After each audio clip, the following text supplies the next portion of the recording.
hari ini, ngerekam percakapan hari ini untuk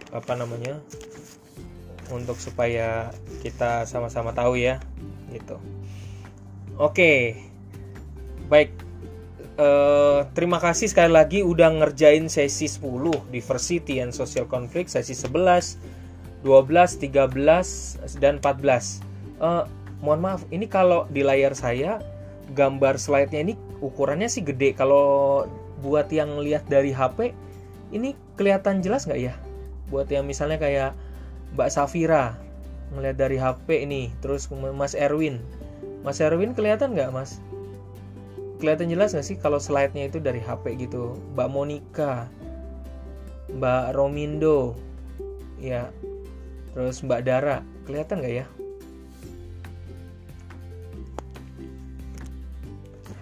Slide-nya. Oh, jelas ya, kelihatan ya. Oh, jelas. Oke. Terima kasih.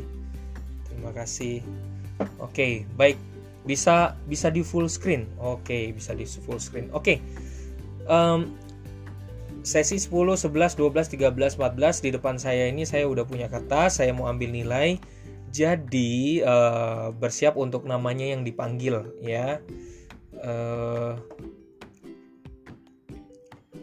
Baik, kita lihat dari kayaknya nggak semuanya hadir nih.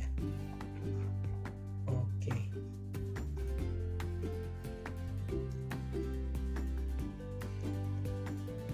Sebentar ya. Ini saya lagi acak buat.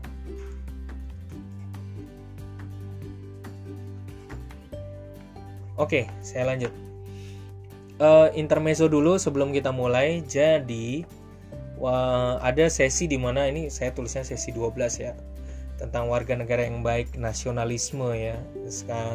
Nasionalisme adalah paham yang menciptakan dan mempertahankan kedaulatan sebuah negara dengan mewujudkan satu konsep identitas bersama ya, sekelompok manusia. Ya, ini siapa nih?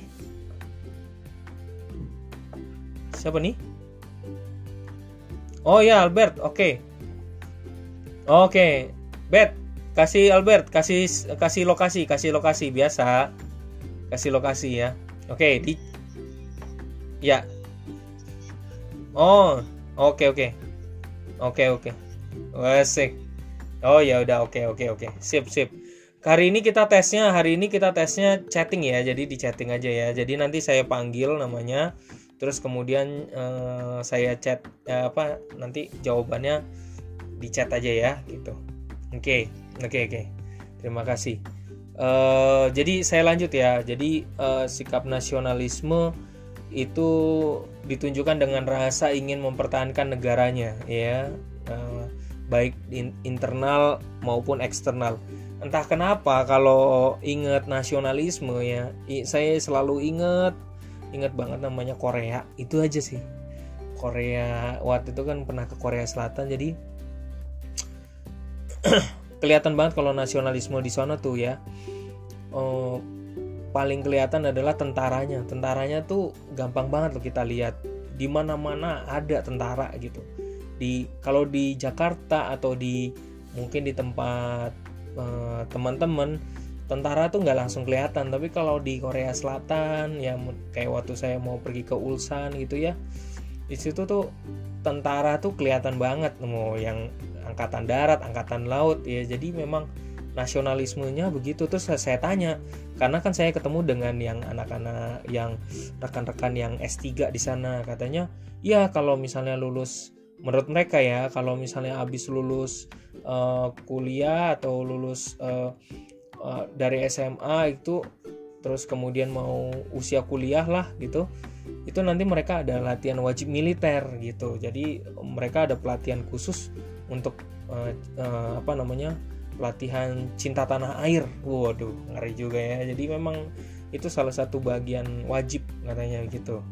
Nah, jadi itu penuh tekanannya gitu. Oke, kita lanjut ya. Nah, di Indonesia sendiri, saya waktu itu masih ingat banget waktu ada satu seminar ya tentang namanya Pancasila Kisah Manusia Indonesia.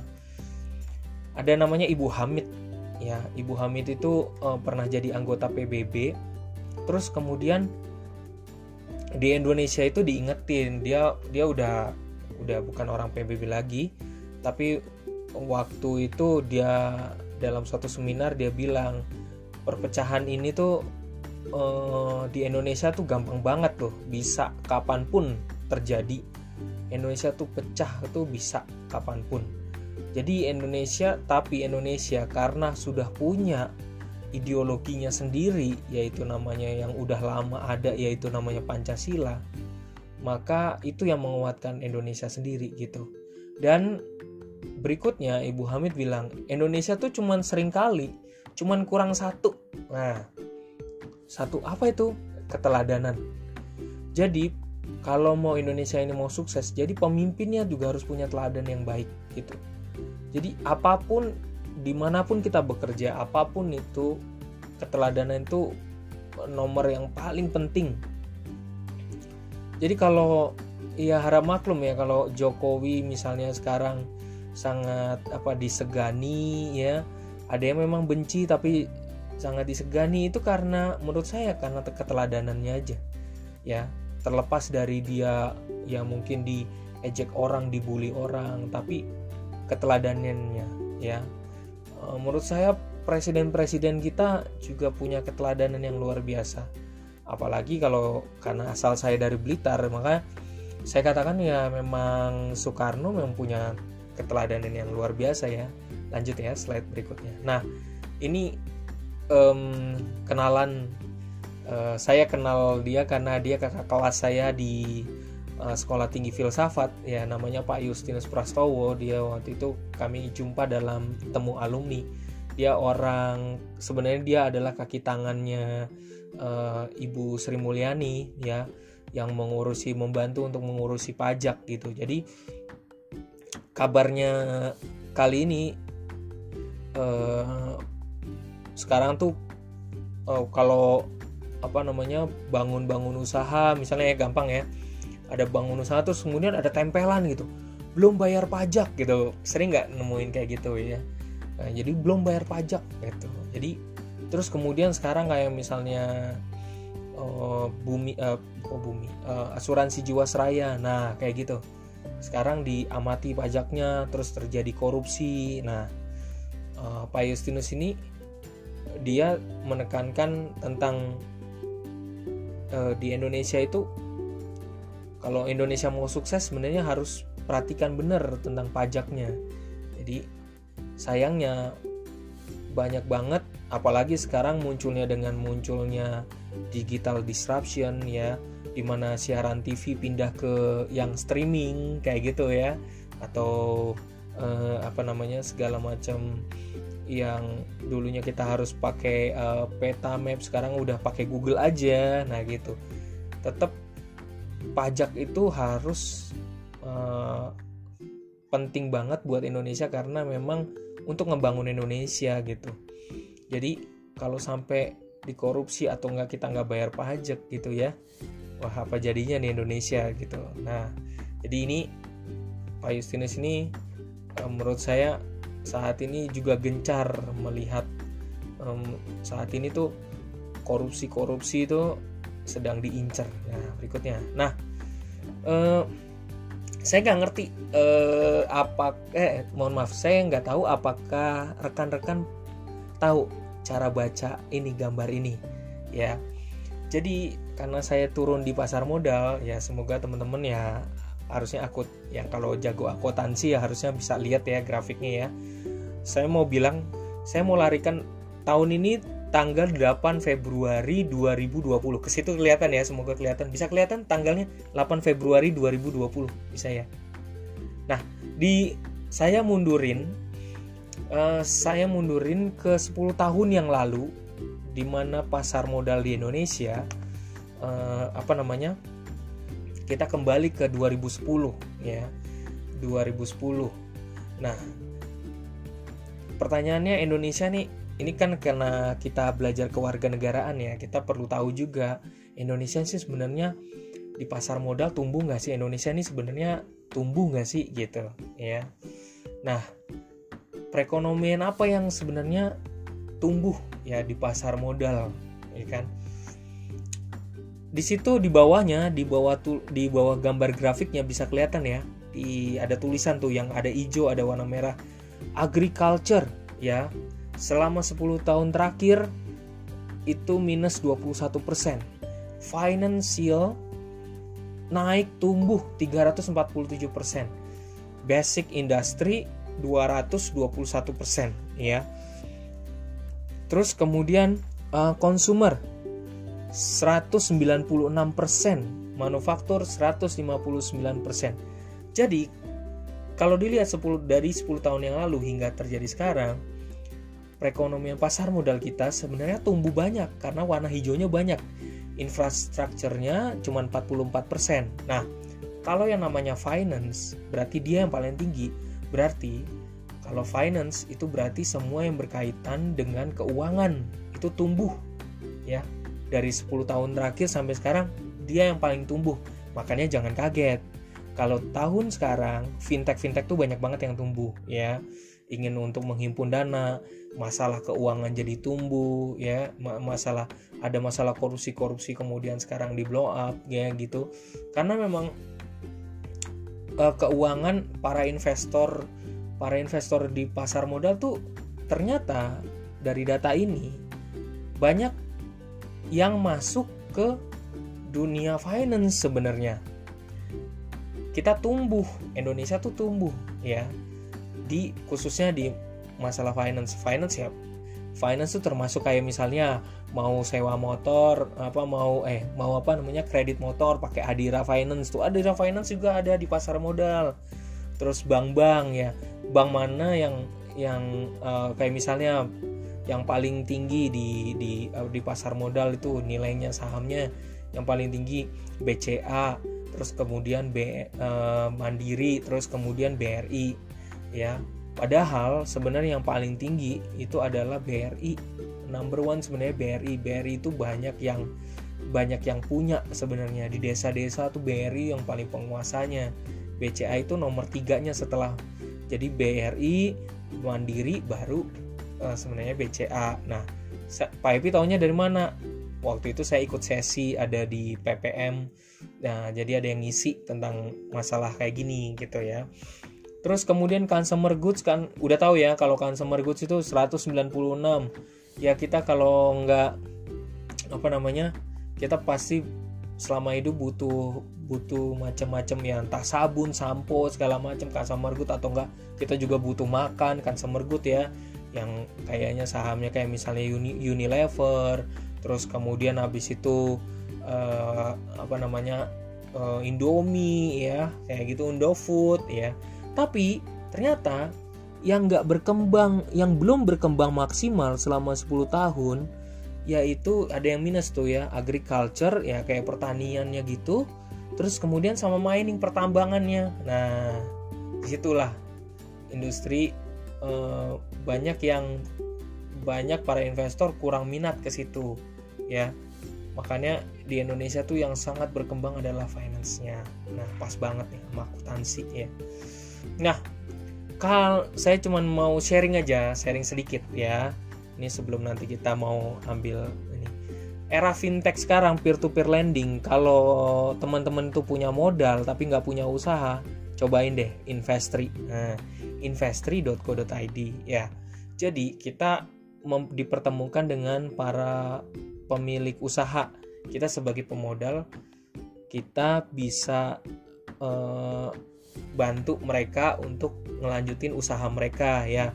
Kalau saran saya rekomen ini untuk teman-teman belajar untuk berinvestasi ya. Nggak harus emas, nggak harus obligasi segala macam, tapi kalau punya dana lebih, ini juga fintech peer-to-peer lending bisa ngebantu kita. Kalau kita punya modal nggak punya usaha, nah kita pinjemin dia. Nah, syaratnya satu, perhatikan ini, yang di grade rate-nya, kalau Anda mau memberikan pinjaman, pilih yang grade-nya atau rate-nya A, itu paling aman. Oh, Albert, ini bukan pasar uang, bukan. Ini bukan reksadana, bukan. Ya, ini adalah peminjaman modal, ya. Kalau peminjaman modal, jadi peer-to-peer lending fintech yang mempertemukan Anda, kalau Anda sebagai pemodal akan dipertemukan dengan yang meminjam. Nah gitu. Jadi kita dipertemukan. Kenapa aku rekomendasi Investri? Karena, nah cobain cek ya nanti ya. Kenapa aku rekomendasi Investri? Karena Investri adalah generasi awal fintech yang paling pertama, Investri itu. Dan Investri dalam sistemnya sendiri sebagai fintech, financial technology, dia tuh jelas banget datanya perusahaannya siapa. Terus kemudian kalau misalnya ada yang minjem, kita kan sebagai pemodal ceritanya.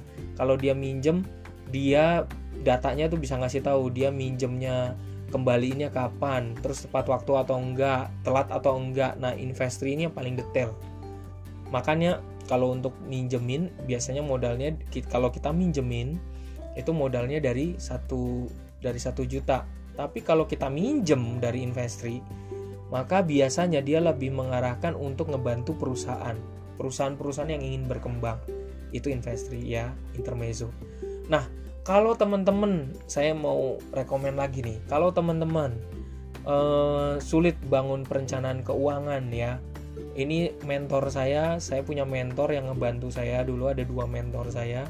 Akhirnya dia ngebentuk Halovina karena banyak masyarakat susah banget bikin untuk ngatur keuangan mereka, memprediksi berapa nanti biaya sekolah, memprediksi berapa biaya kuliah nanti anak berapa. Terus kemudian kalau kita mau menikah, kita prepare-nya berapa. Nah, alat ini, Halovina ini saya suka banget karena dia sangat masif banget, sangat enak dilihat ya. Aplikasinya bukan kayak aplikasi saya udah punya kok yang misalnya buat ngitung keuangan segala macam, tapi itu belum sangat responsibel,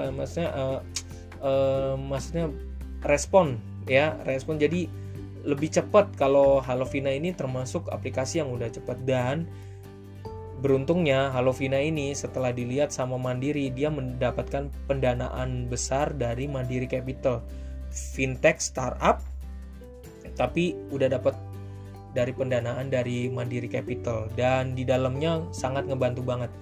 Kita dicek dulu kemampuan keuangan kita. Semua dasarnya dari Halovina ini adalah hal-hal prinsip yang mentor-mentor saya yang pernah ngebantu saya untuk ngetes keuangan saya juga. Jadi diaplikasikan, dibentuk dalam bentuk sistem. Ya, ini Halovina. Ya, saya rekomen ini untuk ngebantu, karena di dalamnya juga bukan hanya untuk memprediksi, menghitung, tapi juga membantu Anda nih dikasih pilihan untuk investasi ini apa. Jadi dia edukasi juga, jadi bukan ujuk-ujuk kayak fintech keuangan lain minta Anda masukin dana gitu, enggak. Kalau ini ngajarin bener, ngebantu Anda berinvestasi dan memang hasilnya ada gitu ya, dibandingkan yang lainnya gitu ya. Ini cuman intermezzo, jadi kalau karena Indo XX1 dan Duta Film udah nggak ada, ini cuman intermezzo aja. Ada situs lain kalau buat para pencinta film terbaru maupun drama Korea ya gitu. Nah, saya mau intermezzo yang ini bagi ilmu marketing saya ya. Ilmu marketingnya adalah sekarang kita memasuki namanya digital disruption dan millennial disruption. Digital disruption udah kelihatan banget ya. Apa-apa bentuknya tinggal PDF-nya tinggal di copy di WhatsApp ya, nggak perlu lagi di print ya, cukup kita lihat barang-barang lewat HP, selesai semuanya. Digital disruption, Anda juga belajar nggak perlu lagi sebenarnya pakai komputer, tinggal pakai HP, betul kan ya. Kalau millennial disruption itu terjadi pergeseran, orang-orang yang sekarang bekerja dapat penghasilan, bukan lagi bekerja di kantoran atau lama-kelamaan kantor itu nggak butuh, tapi kita lebih kelas online.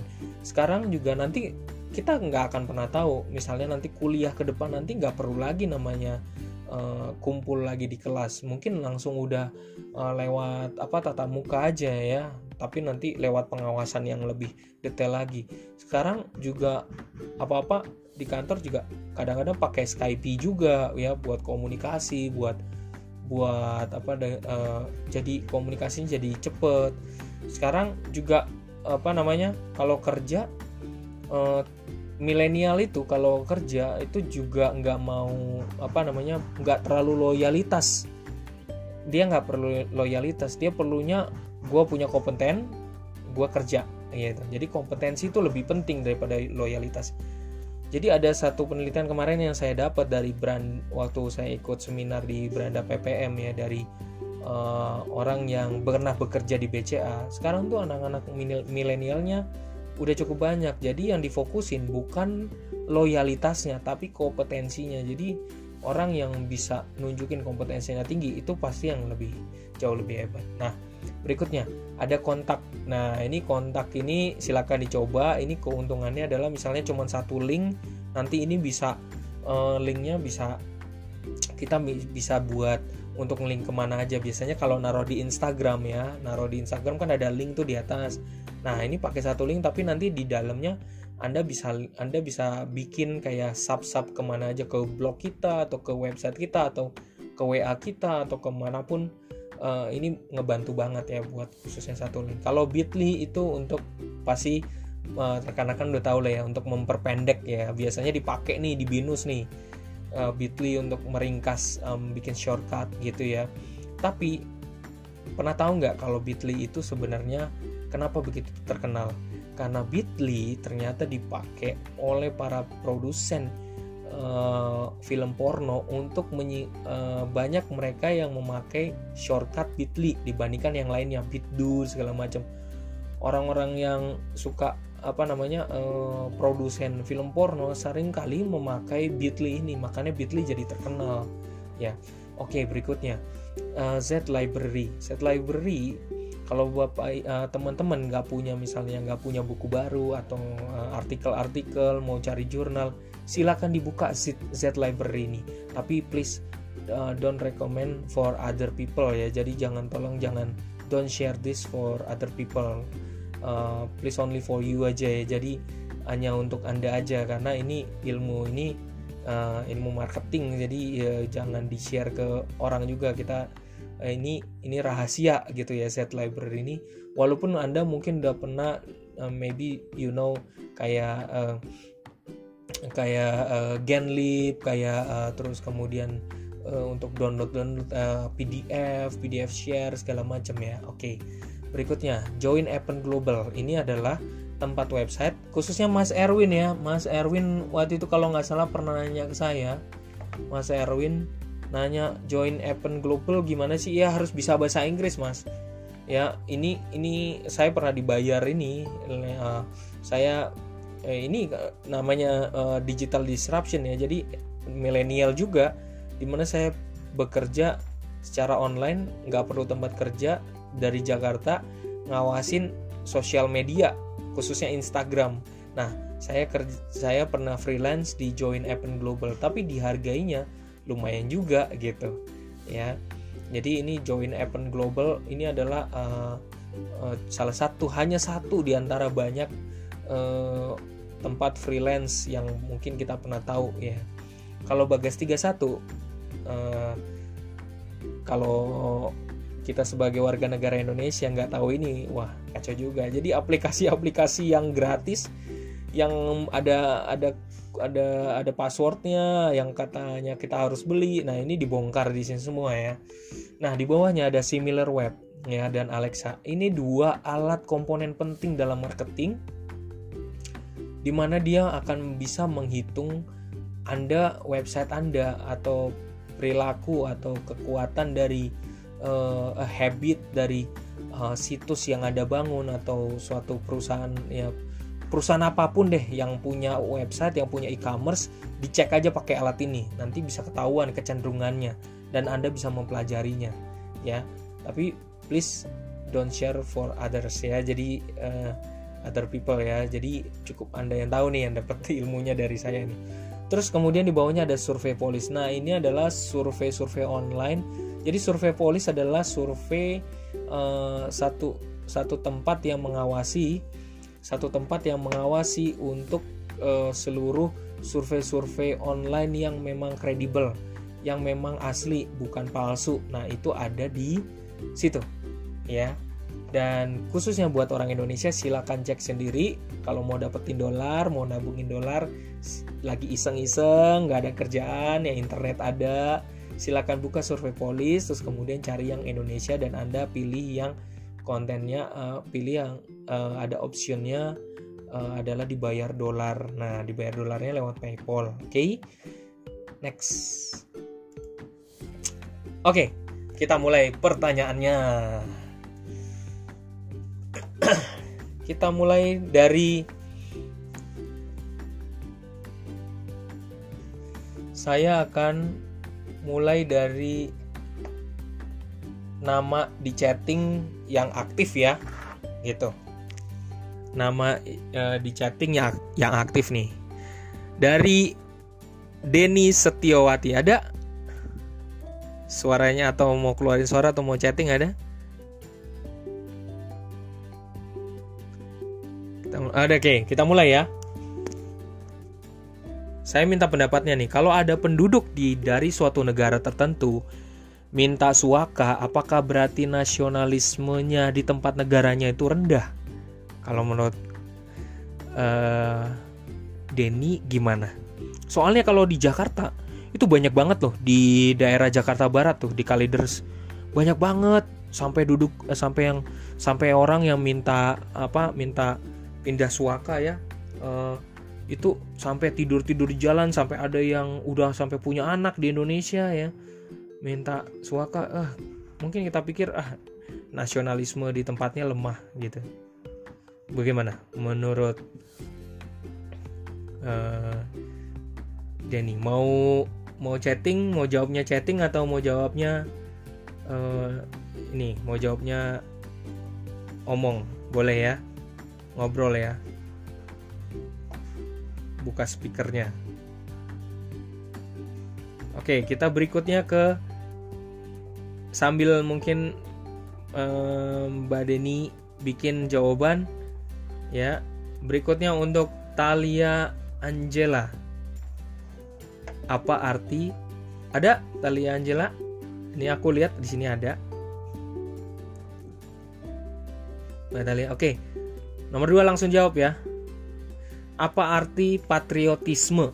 Nah, oke. Tolong langsung jawab ya Mbak Thalia. Oke.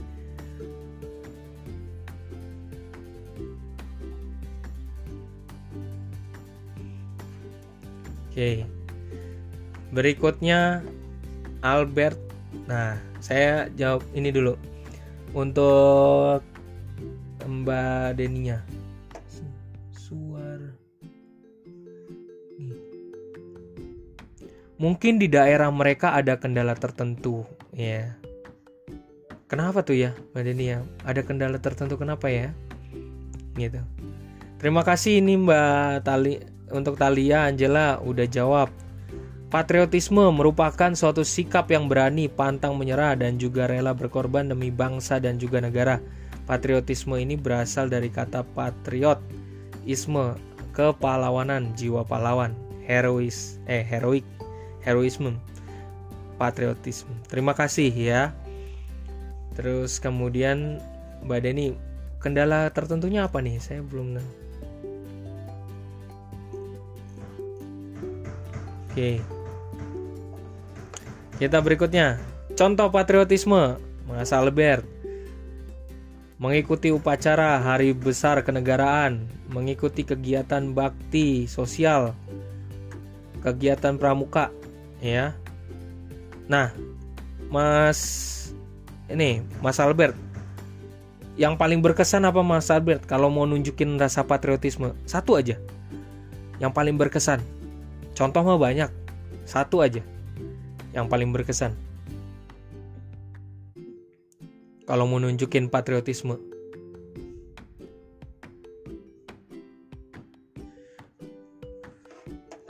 Di chatting ya.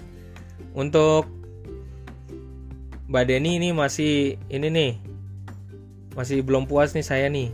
Tadi jawabnya soalnya mungkin ada kendala tertentu. Apa kendala tertentunya tuh? Ya, dia harus dikasih jelas ya.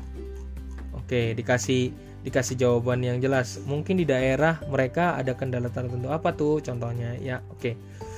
Albert, mengikuti kegiatan bakti sosial. Terima kasih ya, terima kasih. Oke, berikutnya berikutnya Safira Rosalia Hihola. Ada? Terima kasih Mas Albert ya. Oke, kita keempat nih. Oke. Nih Mas Safira. Contoh negara yang mewajibkan adanya wajib militer sukarela. Siapakah? Contohnya?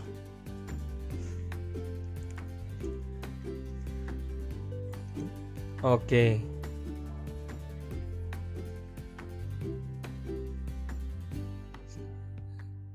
Saya tunggu ya. Korea Selatan wajib militer. Selain itu tadi aku udah kasih bocoran soalnya. Korea Utara sama Korea Selatan juga ada wajib militer. Contoh negara lain yang ada wajib militer sukarelanya.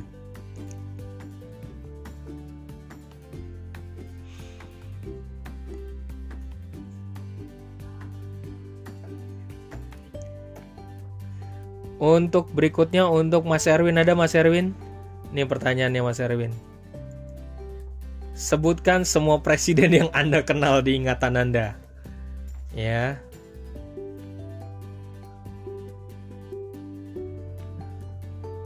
Sebutkan semua presiden yang Anda kenal di ingatan Anda.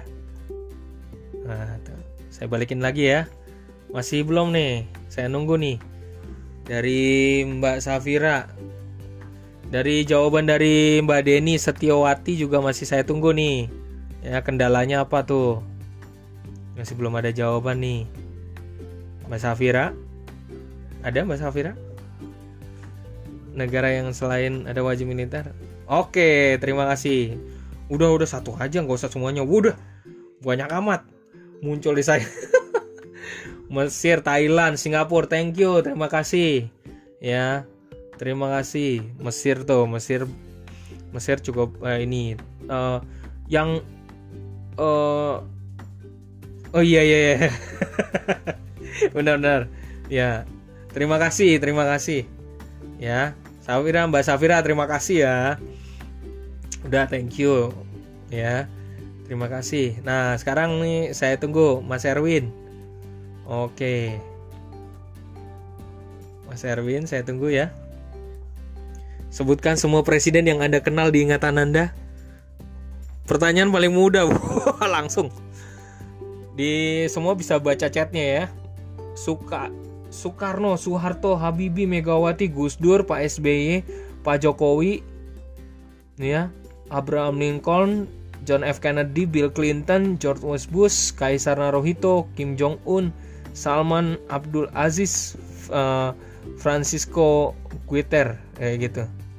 Guterres. Terima kasih ya Mas Erwin.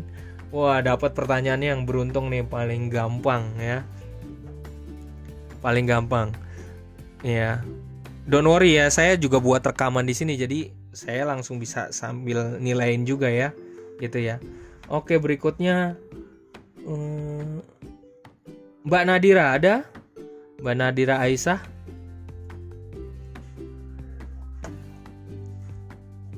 Oke, berikutnya ya, pertanyaan berikutnya ya. Negara mana yang mau mengklaim budaya batik? Langsung beruntung banget ya Mbak Nadira ya. Beruntung banget. Ini siapa nih? Oke.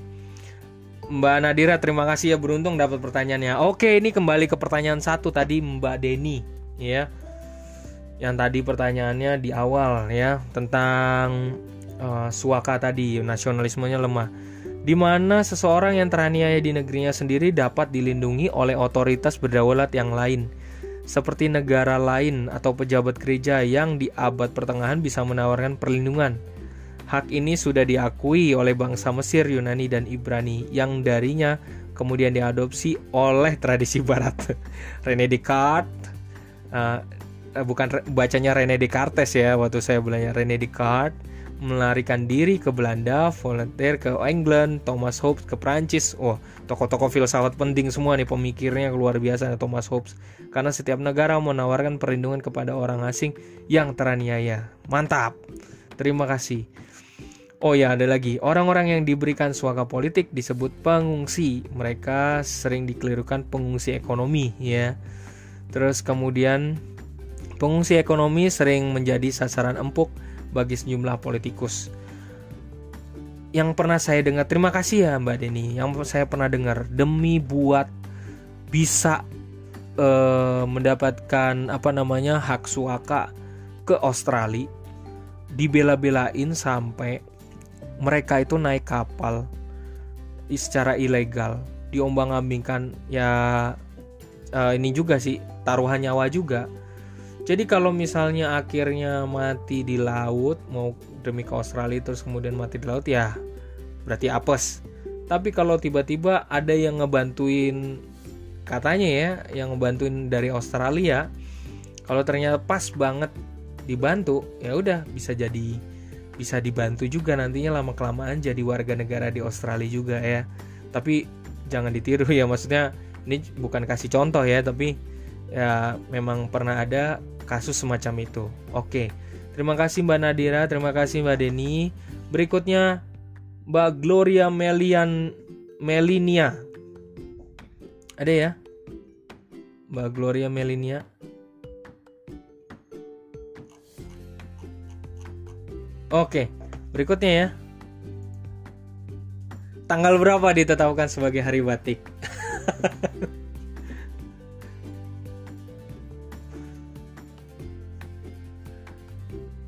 Ayo, tanggal berapa?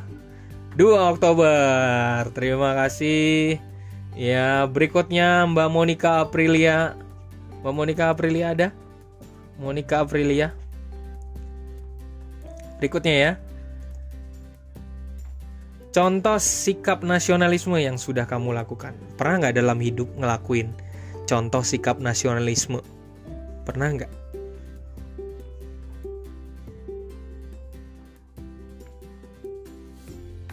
Itu, nah, yang pernah kamu lakukan. Aturan yang berlaku ya, menjaga kebersihan lingkungan. Yang paling pernah nggak yang paling spesial pernah kamu lakukan sikap nasionalisme?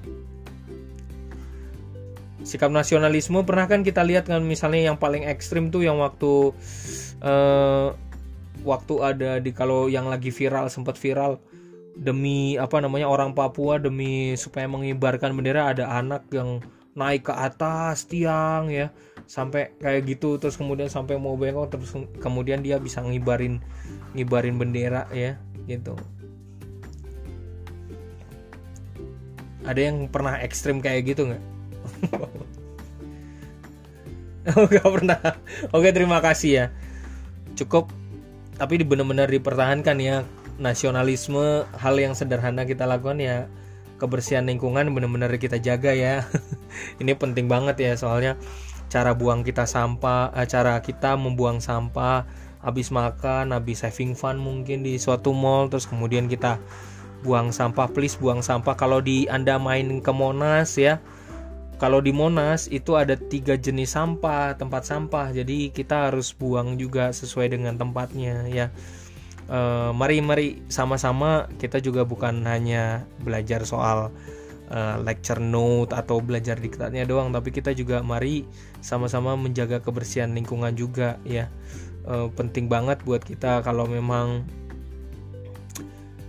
saya tuh kepengennya sih dalam hidup tuh membuang sampah tuh bener-bener makin dikit gitu, karena saya ngelihat misalnya kalau tempat yang sering jadi pool Bantar Gebang ya, lihat sampah begitu banyak ya, kita sering kali nutup mata, nggak lihat bahwa kayak begitu ya di Bantar Gebang ya ampun, orangnya juga hidupnya di situ, yang tukang-tukang sampah ngangkatin sampah, bagaimana dia ngangkatin gitu sampah kita semua sebenarnya gitu loh. Jadi kasihan juga, ada yang ikan paus juga mati karena sampah ikan.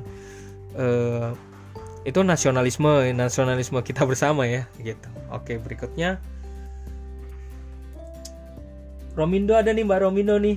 Waduh, Mbak Romindo. Halo, Mbak Romindo mana nih? Lagi masak apa ya?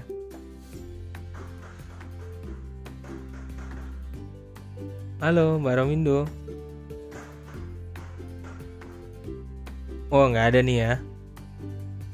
Saya hitung ya. Mbak Romindo nggak ada nih. Halo Mbak Romindo Junianti Arwan. Oke, kalau gitu saya lewatin ya. Pertanyaannya buat Mbak Romindo itu dapat nomor 9.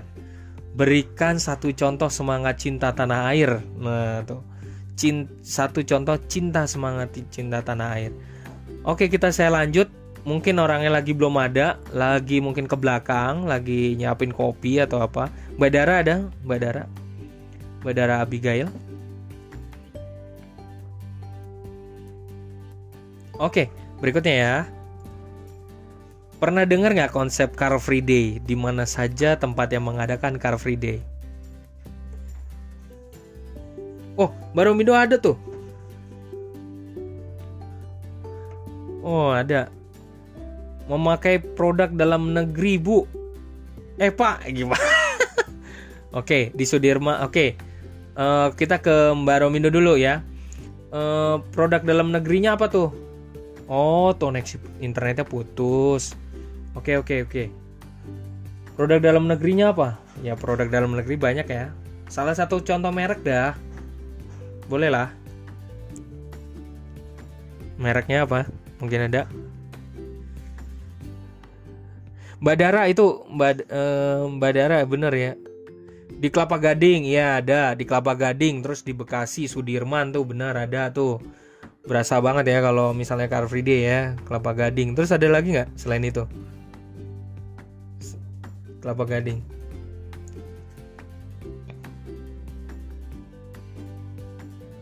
Ya, tapi terima kasih jawabannya. Satu lagi setahu saya ada banyak oke. Setahu saya ada di Alam Sutra juga ada Alam Sutra ya. Di Alam Sutra itu ada di daerah dekat Binus itu selalu ada Car Free Day juga ya. Oke.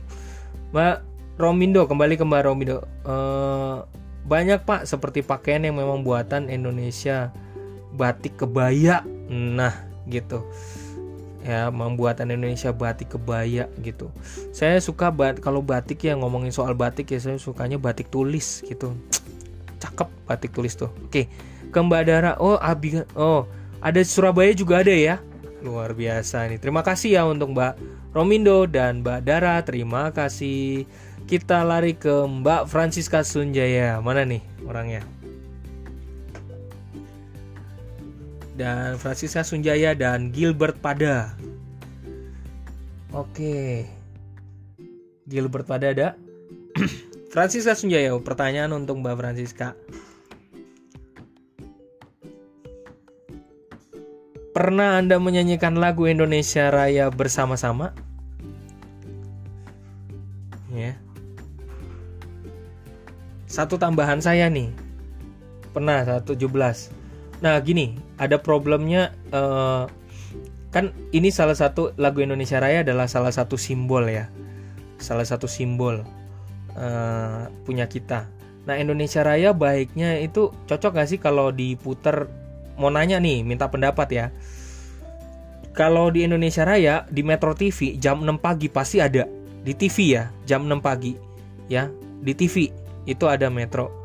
Sering puter lagu Indonesia Raya. Setuju nggak kalau kita buka misalnya di YouTube supaya kita menciptakan nasionalisme? Menurut Mbak Francisca, menurut Anda nih, setuju nggak kalau lagu Indonesia Raya diputer juga otomatis di YouTube?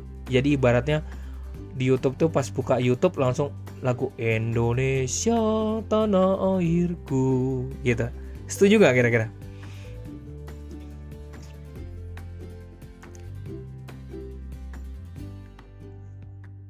Minta pendapatnya ya. Nah, minta pendapatnya. Kenapa setuju? Nah, yo. Untuk Gilbert, mendadak anak Anda, ceritanya nih, mendadak anak Anda memakai bendera merah putih sebagai taplak di rumah buat mainan di rumah Anda. Bagaimana tanggapan Anda? mendadak anak Anda memakai ceritanya ya. Mendadak anak Anda memakai bendera merah putih sebagai taplak buat mainan di rumah Anda. Bagaimana tanggapan Anda? Gitu. Minta pendapatnya ya.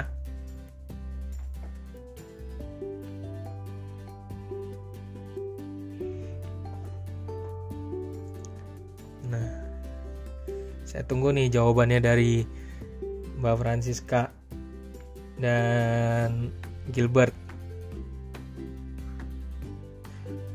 Setuju nggak sih kalau lagu Indonesia Raya itu diputarnya di YouTube gitu ya? Diputar di YouTube di depan itu. Karena buat mengingatkan kita untuk perjuangan para pahlawan juga membela bangsa Indonesia, dan supaya orang Indonesia juga hafal lirik lagu kebangsaan kita. Ya. Jadi menurut saya sih penting juga ya. YouTube itu lagu Indonesia Raya itu supaya kita ingat terus ya. Kalau orang ada satu tempat lagi yang bisa, dimana lagu Indonesia Raya itu bisa diputar juga loh sebenarnya.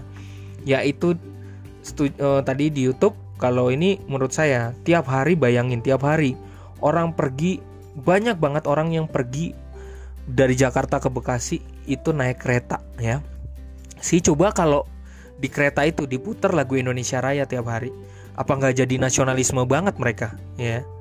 Nah, kan kalau di kereta kan diputarnya lagunya lain kan, tapi coba lagu-lagu kebangsaan itu diputarnya pada saat lagi naik kereta. Orang naik kereta tuh orangnya diem, tenang gitu. Jadi itu buat proses cuci otak juga gampang ya. Oke, berikutnya. Nah, Mas Gilbert, terima kasih. Menasehati agar bendera merah putih tidak dimain-mainkan, tapi mengajari untuk dapat menghargai bendera merah putih. Ya, nggak ada. Saya kurang tahu hukum bakunya, undang-undangnya, bahwa saya kurang paham tentang kalau misalnya bendera merah putih dibakar boleh apa enggak. Ya. Tapi simbol negara, sesuatu yang udah kita anggap sakral, udah masuknya stepnya sakral banget buat kita. Baik layaknya kayak seperti Anda, siapapun agama Anda, kalau ada benda-benda sucinya itu dibakar atau apa, pasti Anda juga marah kan gitu. Ya. Terus ibaratnya bendera merah putih ini adalah simbol negara kita, benda sucinya kita gitu. Jadi itu agak riskan banget kalau kita mempermainkannya, apalagi kita sebagai warga negara Indonesia ya. Terima kasih untuk Gilbert dan Francisca Sunjaya, terima kasih. Kita beralih ke Angelina Suryadinata dan Priscilla Valentina. Ada?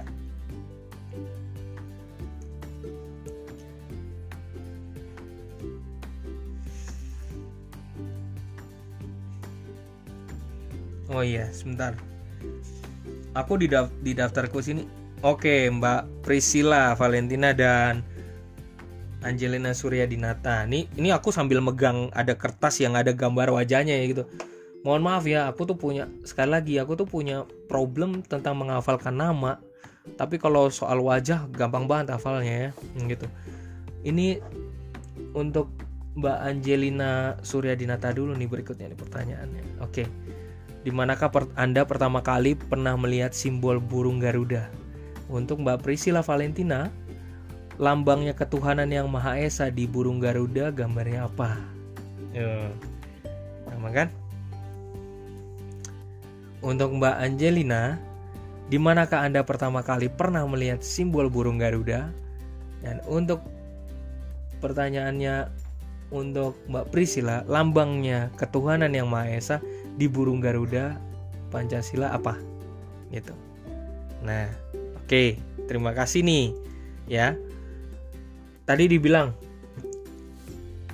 dilihatnya burung Garuda, simbol burung Garuda di sekolah Pak, dari TK. Nah, gitu. Di TK bersampingan dengan foto presiden ya, sama wakilnya. Nah, berarti dari kalau dibilang dari TK, SD, SMP ya, terus SMA itu ada terus tuh. Lambang burung Garudanya ada terus sama foto presiden di sekolahnya dulu. Oh, ada ya. So, kadang-kadang ada sekolah ya, kadang-kadang misalnya ada sekolah tertentu juga sih yang nggak pasang sama sekali gitu ya. Oke. Terima kasih ya Mbak Angelina Suryadinata, soalnya gampang banget kok ya. Oke, terima kasih. Berikutnya tadi isi Mbak Priscilla nih. Kira-kira nggak usah pakai teori sih yang pernah kita tahu. Kira-kira kenapa harus bintang sih? Kenapa sih yang dipakainya bintang?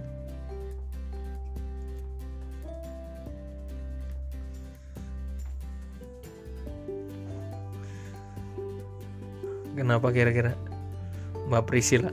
Kenapa sih? Pernah cari tahu nggak sih kenapa sih harus pakainya bintang? Gak usah pakai teori-teori yang hebat gitu. Kenapa harus bintang? Iya, boleh. Pendapat pribadi boleh.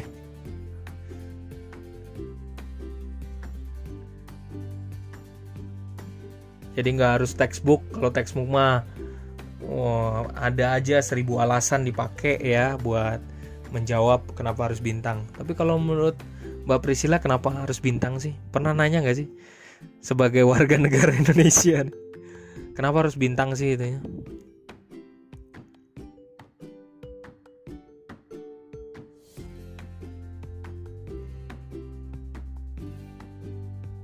Kayaknya lagi nulis nih ya. Lagi cari inspirasi nih. Oke, saya tunggu dulu deh Mbak Priscilla supaya jawabannya nanti nggak ketutup-tutup ya. Oke, untuk Mbak Ika Siskawati di Bali dan Mbak Mevita Clarissa Johan ada? Silakan dijawab di chat dulu. Ada. Oke, Mbak Vita. Saya masih menunggu jawabannya Mbak Priscilla ya di chatting ya. Ya. Jawaban pendapat pribadi. Oke, untuk Mbak Ika, siap-siap. Ya, lambangnya jangan yang ini. Nah, ini dia. Masih ingat isi awal pembukaan UUD Negara Republik Indonesia? Masih ingat isi awal pembukaan UUD Negara Republik Indonesia? Kalau nggak ingat, waduh. Pernah ingat nggak isi awal pembukaan UUD Negara Republik Indonesia? Spontan aja yang langsung diingat. Jadi bukan kita search dulu nih, tapi langsung ditulis aja chatnya. Mbak Ika, langsung ditulis langsung di chatnya. Masih ingat gak kira-kira isi awal pembukaan UUD 45 gitu? Gak tanpa ini ya, tanpa buka searching ya, tanpa buka internet ya. Langsung tanpa buka cari data dulu ya, langsung. Masih ingat gak? Ya. Nah, terus apa lagi?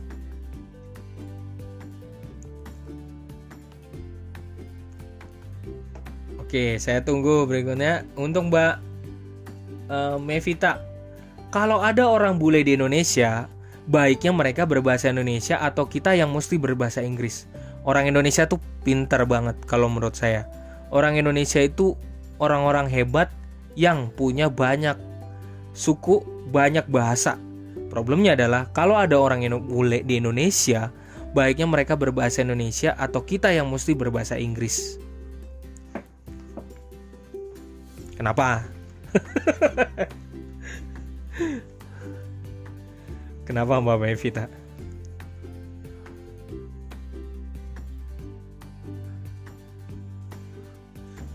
Mbak Ika, oleh sebab itu maka penjajahan di atas dunia harus dihapuskan. Bener gak sih Pak? Oh iya bener. Oke, terima kasih ya Mbak Ika. Itu bener banget. Ya, itu bener banget. Terima kasih Mbak Mevita, karena mereka ada di negara kita. Kalau kita ke negara mereka aja harus bisa bahasa Inggris. Good, iya benar. Ya sebenarnya sih selayaknya sih mereka harus belajar bahasa kita ya, gitu. Saya cuman waktu pas lagi ngobrol waktu pas di Korea ya. Di antara mereka tuh sebenarnya di Korea sendiri itu ada mata kuliah khusus tentang bahasa Indonesia, ya. Tapi kalau kita pas ke sana sebenarnya kebanyakan dari mereka kurang menikmati untuk mau belajar bahasa asing lain gitu. Jadi kita harus menyesuaikan diri ya. kadang-kadang ke sana ya udah saya terpaksa deh sebagai orang Indonesia datang ke sana juga seneng banget, bangga banget kalau bisa ngomong sana annyeonghaseyo, terus ya Chonan happy yeyo ya, Indonesia esowasoyo, terus kenalan sama yang punya toko ya, terus kemudian saling belajar ini kalau pork itu apa, babi itu apa, pakai bahasa mereka, dan kita saling kenal dan mereka gitu kan. Jadi lucu banget, unik banget ya memang. Tapi kebanyakan kalau di Korea sendiri memang mereka kurang menyukai bahasa-bahasa di luar. Mereka pun kalau mereka belajar bahasa Inggris karena mereka juga itu karena memang ada keharusan dan kerennya sendiri. Karena jadi banyak banget orang Korea ternyata pergi ke Indonesia, berinvestasi di Indonesia. Nah, banyak juga YouTuber bangga banget kalau bikin film tentang Indonesia atau berbahasa Indonesia, ya kan.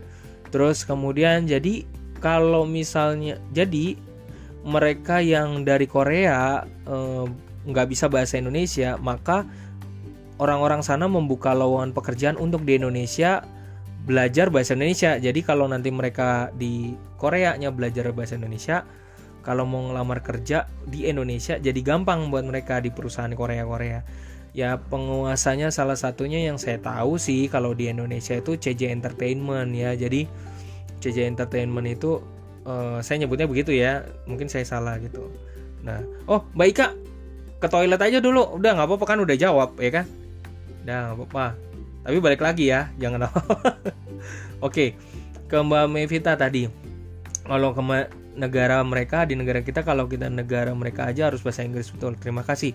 Mbak Priscilla, kalau pendapat saya, karena bintang itu adanya di langit yang paling teratas, dan menurut saya sama seperti imam, dan kepercayaan kita harus yang berada di tempat paling tinggi. Thank you banget Mbak Priscilla, thank you atas jawabannya.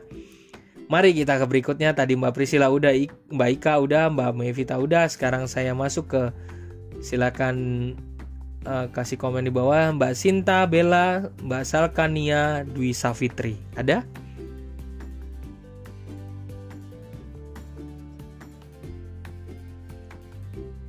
Oke. Berikutnya ya.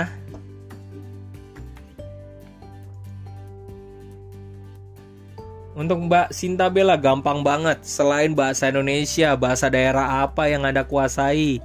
Atau ada bahasa lain yang maksudnya bahasa daerah atau bahasa lain apa yang Anda kuasai? Ya. Mbak Sinta Bella silakan. Bahasa Palembang, bahasa Mandarin. Selain itu, bahasa Inggris sudah tentu lah ya. Ya.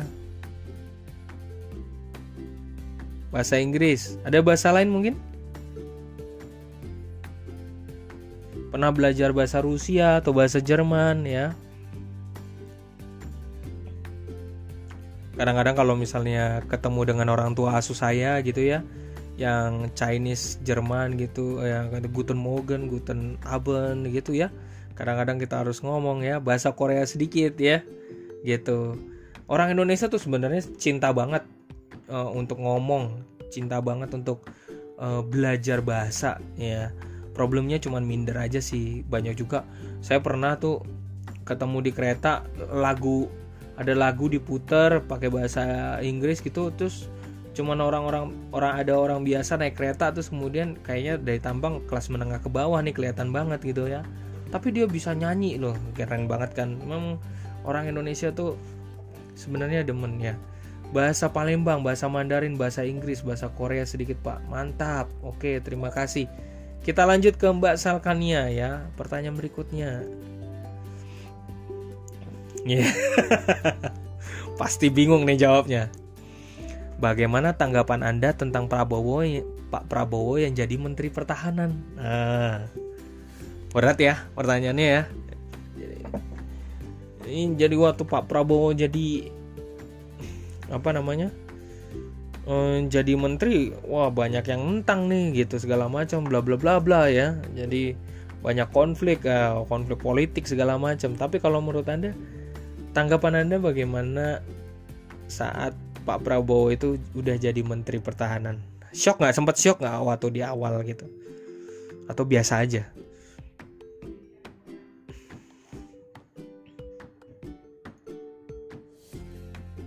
minta pendapatnya ya. Biasa aja sih Pak gitu ya. Tapi sempet tahu nggak kalau Pak Prabowo, tahu nggak gosip-gosip yang terakhir yang di YouTube deh, gosipnya Pak Prabowo itu kenapa, tahu nggak? Nah, saya tanya lagi, saya pancing nih, tahu nggak?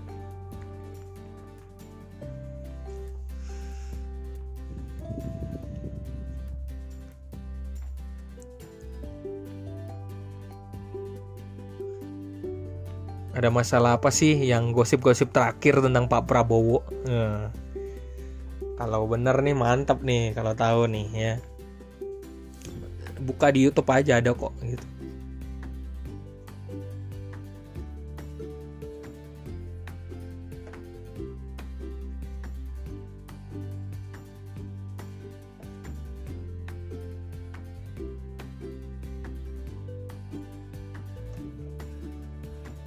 Oke, sambil nunggu bahasalkannya, tiga orang terakhir. Mas Andi Satriadi, Renita Tantriwan, dan Kasih. Ada semuanya?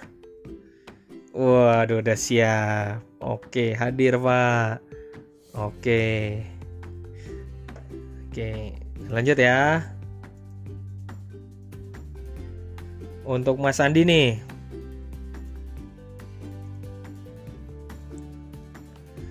Oke, pertanyaan untuk Mas Andi Satriadi. Kan kita tahu ya ada e-commerce. Mungkin Anda pernah belanja juga di Blibli, di Tokopedia, Shopee. Oh ya, saya mau bagi rahasia nih. Karena saya di bagian e-commerce, jadi saya tahu penguasanya. Kalau misalnya mau sering banget kan kalau misalnya Blibli, tahu ya yang paling kuat dulu Lazada, tapi sekarang Lazada melemah ya. Karena kita pernah kerja sama Lazadanya dulu kuat karena ada orang yang pegang tuh orang Roket gitu ya. Jadi tim dari Roket, terus kemudian habis itu udah pindah tangan ya, terus kemudian sekarang penguasanya itu sebenarnya lebih Tokopedia, Shopee. Ya, Shopee lagi jor-joran, ini pada jor-joran duit ya. Shopee, Tokopedia, Blibli. Nah, Blibli itu punyanya Jarum ya. Jadi mungkin Anda udah tahu semua kalau Tokopedia ya orang-orang binus ya gitu ya. Jadi menurut Anda apakah e-commerce semacam Blibli, Tokopedia, Shopee dan lainnya, apakah mereka sebenarnya memperlihatkan rasa nasionalisme mereka di website mereka? Nah, pertanyaan sulit ya. Nah, iya Pak, sangat Pak. Di samping banyak konten yang sudah diadopsi dengan budaya Indonesia, seperti hari-hari nasional dan konten batik di halaman pertama mereka, para e-commerce ini juga banyak melakukan campaign menolong sesama saudara kita berzakat, berkurban pun jadi mudah. Nah, mantap. Oh iya, sekalian pancingan nih. Tahu nggak salah satu, karena saya tahu nih, salah satu websitenya yang bantu ada memang ini benar banget. Tapi ada satu yang cukup bukan e-commerce ya, tapi startup sebenarnya hitungannya, yang fokusnya bantu orang, campaign bantu orang. Situs apa tuh? Campaign bantu orang, Kita Bisa Plus, terus bocor. Kita Bisa, aduh, udah. Iya. Bocor, malah saya sendiri yang kasih tahu ya. Jadi jadi malah bocor jadi. Ya, salah, kepleset mulut saya ya. Jadi kitabisa.com itu ini salah satu cara campaign untuk menolong sesama saudara kita ya, berzakat atau berkurban. Dan juga kalau Anda bangun perusahaan atau apa, mau mencari dana untuk bantu yang kesusahan segala macam, bisa di Kitabisa, karena sifatnya kitabisa.com adalah sosiopreneur ya. Sosiopreneur. Jadi di situ juga ada satu aplikasi satu menu yang baru, yang paling terbaru adalah Kita Bisa Plus. Jadi kita hanya dengan 10.000 kita bisa tercover jika ada penyakit khusus yang mungkin nggak bisa dihandle sama BPJS, dia bisa handle. Cari aja infonya di Kita Bisa Plus. Nah, itu saya juga udah ikut. Lebih baik ngetes sendiri, cari sendiri, download aplikasinya Kitabisa dan ikut Kitabisa Plus. Silakan dibaca dulu. Nah, ini buat informasi ya. Namanya juga kita warga negara ya, kita harus tahu. Oke. Terima kasih Mas Andi. Terima kasih. Buat Mbak Renita ada nih, Mbak Renita masih still eksis? Mbak Renita.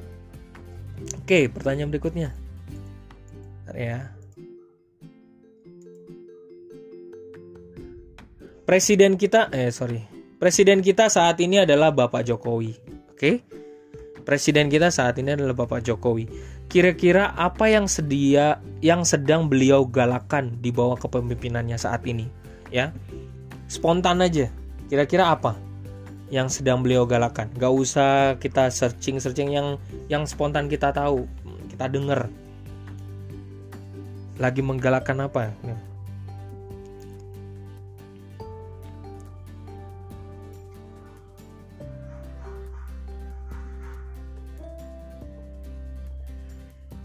Ya. Untuk Mbak Kasih.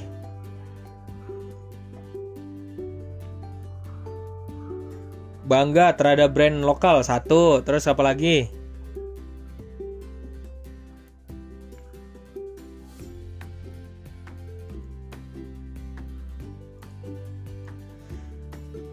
Nah, untuk Mbak Kasih nih, Mbak Renita, aku masih tunggu jawabanmu yang lain ya. Selain bangga brand terhadap brand lokal ya. Apalagi selain yang dia lagi galakan. Untuk Mbak Kasih terakhir nih, untuk Mbak Kasih. Bagaimana tanggapan Anda tentang saat ini tentang virus corona?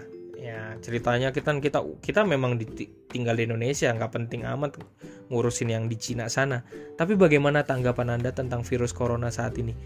Ada kabar desas-desus apa di tempatnya Mbak Kasih, khususnya tentang virus corona ini? Tapi yang saya dengar ya, desas-desusnya sekarang harga masker tuh dimahalin sama maklarnya ya gitu. Sampai harganya yang saya tahu pas sudah kejual di Cina, karena kan di kantor saya ada bos saya yang anaknya lagi di Cina ya. Tapi udah balik karena dia pakai kuliah online akhirnya. Satu maskernya itu 100.000, bayangin ya. Satu maskernya buat penutup muka. Ukuran yang tipe N95 ya maskernya. Itu 100.000 loh satunya.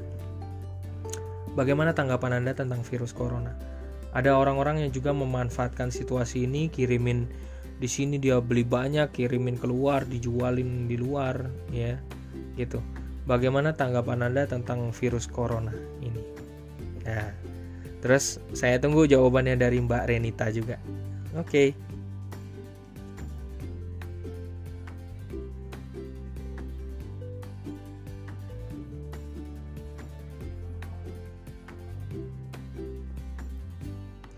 Virus corona itu bisa dilihat di real time ya. Jadi kalau nggak salah tulisannya sistem jhu.edu gitu ya. Jadi kita bisa lihat langsung real time-nya ya.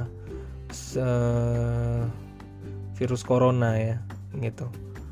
Kita sempat ada SARS lah apa yang ayamnya pada dibunuh juga banyak ya, dimatikan. Ini virus corona nih. Bagaimana tanggapannya?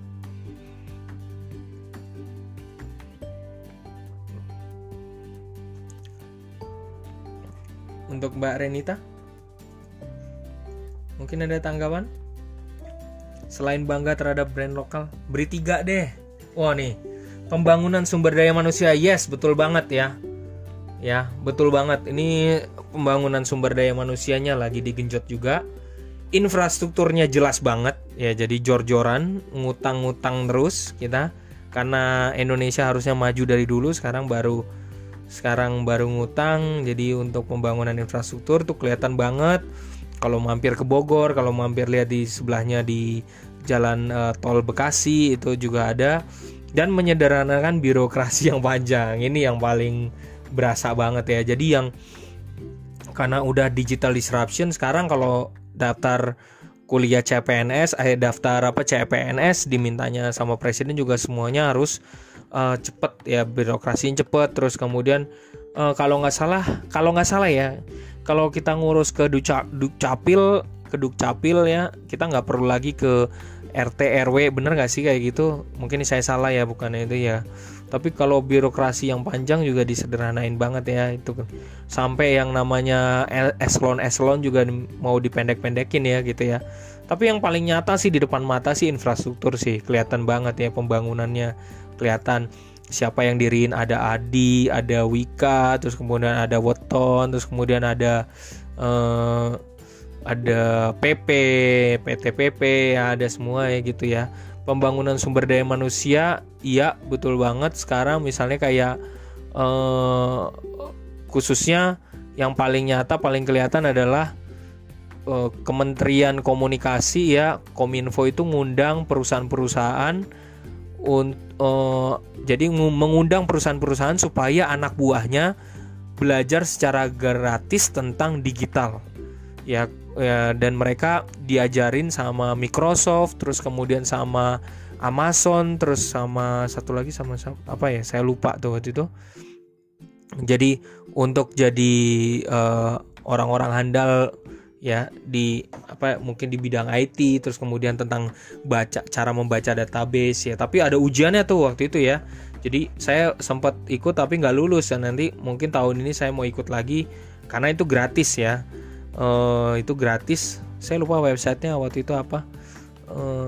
Jadi digitalpreneurship kalau nggak salah gitu, yang dikeluarin oleh Kominfo. Oke, terima kasih ya untuk Mbak Renita, terima kasih untuk Mbak Kasih. Mbak Kasih, tanggapan saya tentang virus corona sangat menyeramkan. Dan menurut berita yang saya dengar, virus corona terjadi akibat perdagangan hewan liar yang dijadikan satu tempat dan sering dikonsumsi oleh masyarakat sekitar seperti tikus dan kelelawar. Ada ya video-videonya kayak gitu ya. Waduh, kacau juga. Saya juga pernah mendengar tentang masker seharga 100.000. Menurut saya itu sangatlah tidak membantu mengurangi orang yang terjangkit penyakit corona, karena yang seperti yang kita ketahui bahwa penyakit corona sangat mudah tersebar. Yes, terima kasih Mbak Kasih.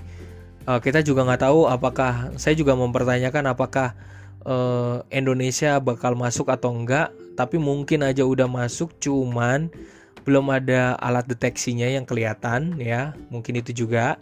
Jadi kita nggak pernah tahu. Dan juga semoga kita juga bisa saling jaga kesehatan aja sih. Nah, menurut teman kantor saya yang terbiasa ada anggota keluarganya pergi ke Cina, dia bilang, dan kayaknya dia pernah pergi ke Cina ya. Dia bilang di Cina itu, khususnya di tempat daerah yang tadi daerah Cina gitu ya, kalau WC tuh kadang-kadang jorok gitu. Cara kebersihannya tuh sebenarnya rendah gitu. Jadi harap maklum kalau virus penyakit itu tumbuh di sana. Sekian, terima kasih perjumpaan kita hari ini. Vicon kita semuanya udah direkam oleh saya, dan ada yang belum dapat soal dari saya. Semoga udah semua ya. Awalnya dari Mbak Deni, terus kemudian akhirnya sampai Mbak Kasih ya. Terima kasih untuk semuanya. Semoga nanti jangan sampai lupa untuk ada forum yang terakhir yang harus dikerjakan. Dan terima kasih atas bincang-bincang kita hari ini. Pertanyaan-pertanyaan sederhana. Ingin tahu aja sih bagaimana tanggapan Anda sebagai warga negara ya. Jadi nggak harus saya diktat terus ya, belajar kita diktat terus. Terima kasih buat semuanya yang ada, Mbak Ika, terima kasih buat yang ada di Bali, terus kemudian ada di Palembang. Terima kasih untuk kita belajar bersama. Viconnya udah nggak ada lagi, ini terakhir, dan saya cuma pesen kalau nanti ujian, perhatikan baik-baik soalnya, karena soalnya itu hanya keluar kalau Anda buka lagi topiknya. Silakan buka lagi topiknya di OL Binus Mayanya. Silakan lihat topiknya dan perhatikan topik-topik yang bukan Vicon, yang topik-topik yang ada kerjakan tugasnya. Nah, soal-soal disitulah yang bakal keluar. Nah, catat esai ya.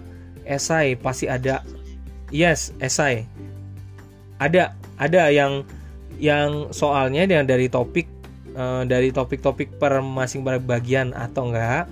Yang kemarin yang kita kumpulin soal-soal itu, yang kata dikerjain, kita kerjain bersama, itu di copy ya. Di copy, lihat di forum. Kalau di tempat saya forumnya kalau misalnya udah habis ngajar begini, selesai forumnya itu udah nggak ada, pengajaran udah nggak ada, walaupun ujiannya belum, datanya itu biasanya dihilangin sama Binus. Jadi nanti saya copy nanti supaya bisa saya rekap lagi. Yang pernah kita kumpulkan, kita minta soal yang Anda buat, yang dikasihkan ke saya ya, gitu. Jadi setahu saya esai. Tapi kalau tiba-tiba nanti ujiannya itu ternyata sifatnya online, jadi online tapi jawab esai gitu ya. Ya bersyukur juga, jadi nggak harus datang. Tapi yang kalau kemarin, yang semester sebelumnya itu harus datang ke tempat terdekat, Binus terdekat, dan harus ngerjain ujiannya di sana. So prepare dengan baik untuk semuanya ya gitu. Oke. Nanti semoga soalnya saya bisa rekapin, saya bisa lihat lagi, saya bisa rekapin untuk semua ya. Terima kasih untuk hari ini. Terima kasih waktunya. Pasti Anda ngantuk karena siang-siang ya. Yang masih bekerja, terima kasih. Terima kasih juga untuk waktunya di Vicon, kesetiaan Anda, dan sampai jumpa. Jangan sungkan untuk kalau misalnya ada pertanyaan bisa chatting bisa WhatsApp saya langsung ya. Ya, selamat malam mingguan juga Mas Albert ya. Oke semuanya, terima kasih, selamat beraktivitas kembali ya, sehat selalu untuk kita semua.